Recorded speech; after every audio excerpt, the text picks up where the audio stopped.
Hello, I'm Dr. Gloria Horsley. And I'm her daughter, Dr. Heidi Horsley. Heidi and I want to welcome you to Open to Hope Conversations, the podcast.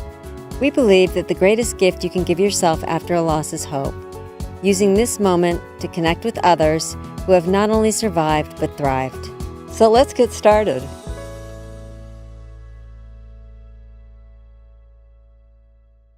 Welcome to the Open to Hope Show. I'm your host, Dr. Gloria Horsley, with my daughter and co-host, Dr. Heidi Horsley. Our guest today is Candia Sanders, and she is an international medical intuitive, a master healer, motivator, and ultimate optimist. She has written the book, When Eagles Soar, From Diagnosis, Death to Dreams and Open Dialogue. And it is her uplifting story through cancer and beyond with her husband, Mom, who died in 2016. Wow. Her goal is to create a new conversation about death. So welcome to the show, Candia. Thank you. I really appreciate you having me. Well, I know you've been a medical intuitive and knew that you were into this area since childhood. You've got a very wonderful story that people can read about on your website. But more recently, let's fast forward, in 2016, your husband died. And tell us a little bit about that, because it's going to be an important segue into how we can get in touch with our loved ones. Dale, my husband, was diagnosed with cancer in 2013. I just knew that it was fatal. It was the bad cancer, if you will. Wow. I went through it, and as the healer, we had healed within 3 months. The doctors were amazed, and it didn't matter what I did. He would create more drama. He would create more illness. And I finally threw my hands up and I said, okay, there's a bigger plan here. So I mean, the bottom line is, when people are meant to move over to the other side, they're going to do it, whether you want them to stay or not, right? Yep. You have experienced this. You know this to be true. So when the time came, it was very important to me and to him that he had a conscious passing, that he was there consciously aware, so that he knew people were around him. He was aware of the transition of the threshold between living and then continual living, but without a body. The day that he passed, we moved to my cabin, which is an hour and a half out of Portland in Oregon, but it's in Washington. And the rest of his family did not want him up there. They were very uncomfortable with the choices that we had made, and they wanted to have we had hospice there, but they wanted to bring hospice there to take him back to Portland so that he could be in a regular environment. And I looked at him and I said, honey, you have a choice here. And that is, you either get to leave here or you get to leave back in Portland where you didn't want to be. So yes, I had other loved ones. I had family around me. I had my sons around me, his brothers. So we're supported. That's nice. And I love that you gave him a choice. Because you think about, when you're dying at the end, you have so little choices. You don't have a lot of choices in your life. It was really important to me, because in today's world, we are so afraid of death. It's very uncomfortable for most people, especially in the West. And we have a tendency to overdrug and over-medicate. And then the person isn't available literally to be able to say goodbye, to say, I love you, because they're so out of it. And we made sure that that wasn't what happened. How do you communicate with him now?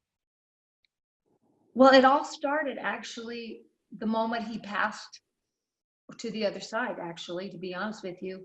It actually began even a day or two before that, because he was going in and out of his body. So I started visualizing where he was to actually help him cross that threshold.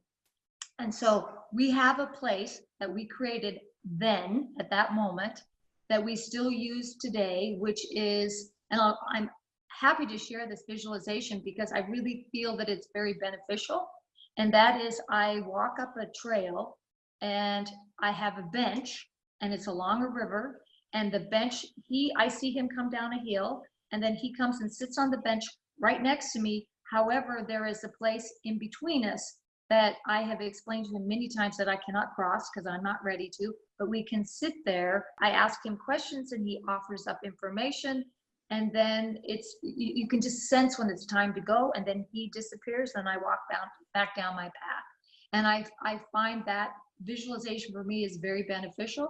I think it would help with other people, but other people could create their own sense of comfort, security. It could be within a home, or you meet on a couch or in chairs that you're familiar with, someplace that feels that the doorways are open between the worlds so you can communicate. I think what's also really important is to trust that what you're hearing and sensing is truth and not something that's just made up. Hey, And let the me stop you for a minute, because that is such a special visualization. thank It's you. it's really lovely. I think our audience is going to benefit from that idea that they can do that type of a visualization. That's really lovely. You know, it's been my experience after my son died that some things are very sacred, so that when people are questioning, I usually find that they tell too many people, and people naysayers, they start hearing that. So I would yeah, agree with that 100%. yeah. So sharing it today, I appreciate. Thank These you. are special. Well, and it sounds to me like anybody can do this, and they can create, but like you said, Candia, that everybody has a different place where they may want to meet somebody that's died and gone to the other side. So somebody might want to do it on a bench like you're doing it. Somebody might want to do it on the ocean. Somebody might want to do it in their own living rooms. How do you start when so when you want to visit with your deceased husband, which it sounds like you do that, I do. how do you do that? Do you sit down and light a candle? I mean, what do you do to prepare to do that? How do people do that? I've been doing this for most of my life, so it's Uh-huh. really easy for me. However, what I would recommend for people who are just beginning at this is to set up a ritual. I think a ritual is really important. I also feel that coming up with a timeline every day, like 8 o'clock in the morning or 7 o'clock at night, is, whatever works for them.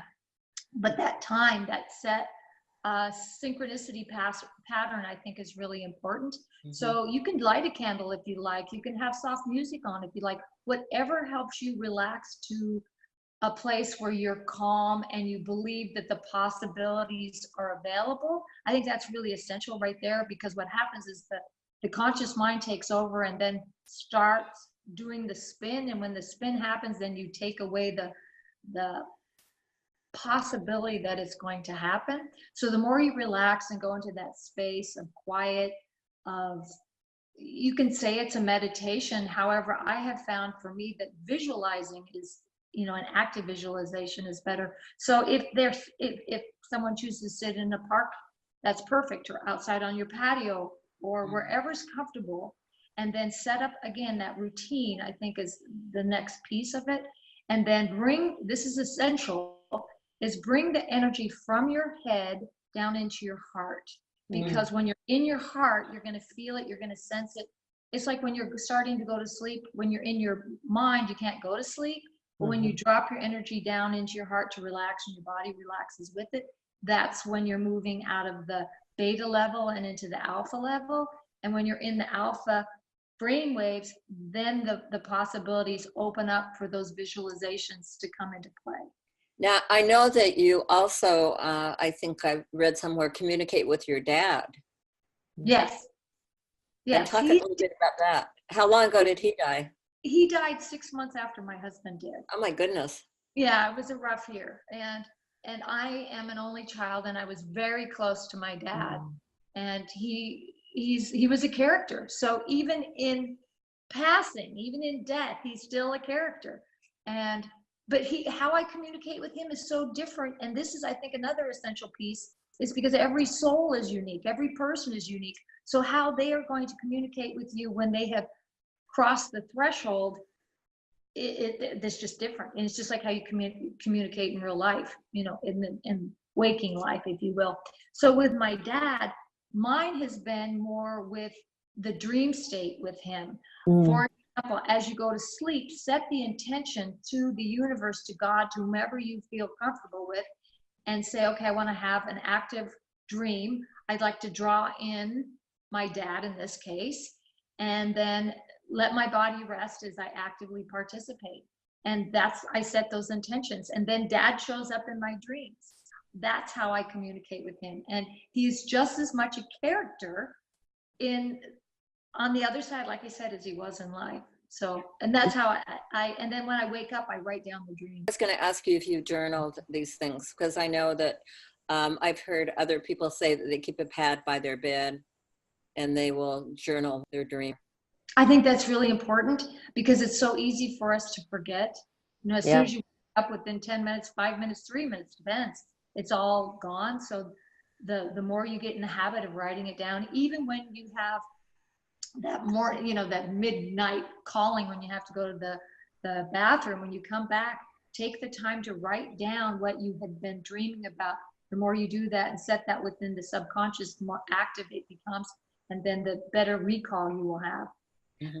I like this idea because it sounds like, your husband was very open to the idea of having this dialogue before he died. Let's meet, etc. Some people might not be open to that. They might be like, okay, I don't believe in this. This is weird. So it sounds like even if you don't have that dialogue prior to someone's death, you can still connect with them. I mean, you're connecting with your father through the dreams. Yes, you absolutely. can still connect with them, which I like that idea. Well, and I think you just hit on a very important part, and that is the whole topic of beliefs. Mm-hmm. Because my belief is that the beliefs we've had in life will continue to the other side until we reach a threshold where we expand those beliefs. So yes, if somebody believes at this level of being human that they cannot communicate, so they're going to be a little bit more reticent sometimes to communicate from that level. So beliefs have a huge, huge impact on it. Tell us about your book, When Eagles Soar, From Diagnosis, Death to Dreams and Open Dialogue. The book overall, towards the latter part of it, yes, it gives, I feel, good direction in that regard. What the book is, the intention behind my book was to share with others that you too can go through this. You too can be resilient. You can be optimistic. You can go on with your life joyfully, and you can pick up the pieces and reconstruct your sense of a new level of the universe, because you have to find that balance. And then once you find that place, you can continue that communication and dialogue with those who have parted, because there really is no separation. But we forget that. We've also been taught that there is a separation, that it's over, that they're separate. So it's a matter of opening up that belief system, and that is what the book is about. When people are so stressed, their bodies become stressed, their minds become stressed, they get caught on a merry-go-round and they can't get off. The first thing that is essential is actually the physical body, and then after that it's massaging the emotions, and then taking care of the mental body. And when somebody is so exhausted, the first and foremost thing is, in my book, just on a physical level, is to support the adrenal glands, because the adrenals have been taxed so much through the stress, through the death, through the loss, that you can't even hold your head above water. And so the adrenals are the first place to start. And the other thing is electrolyte powder. Electrolytes, the minerals, you give that to the body, then the body starts feeling better. I gave electrolyte powder to my husband all through his chemo, and it actually had the ability to kind of move through the chemo and still keep his cells lighted up, which is really important. So with someone who's been really stressed, you start off with the adrenals and the physical part. Drink, of course, lots of lemon water, vinegar water, and then the electrolyte powder for the minerals and the energy, and then adrenal support in the terms of rhodiola, ashwagandha, Siberian ginseng, vitamin C. That is the place to start, because we ignore those who have been left behind. It's real easy for us to ignore ourselves. And the most important thing is for us to nurture ourselves. And that is absolutely the best place to start. And then from there, once you start feeling a little bit physically better, wrapped up under a blanket with a cup of tea, then you have the ability to start relaxing and doing the ritual that I had recommended, so that you can start visualizing and recognizing that there is hope, there is life forever, and that we can continue to communicate with them. But I start always with the physical body, because we tend, especially as women, we tend to forget that first. Candia, I love what you're saying. And tell us a little bit about your website, because I know you do counseling and people can get in touch with you through your website. Thank you. People come to me literally from all over the world.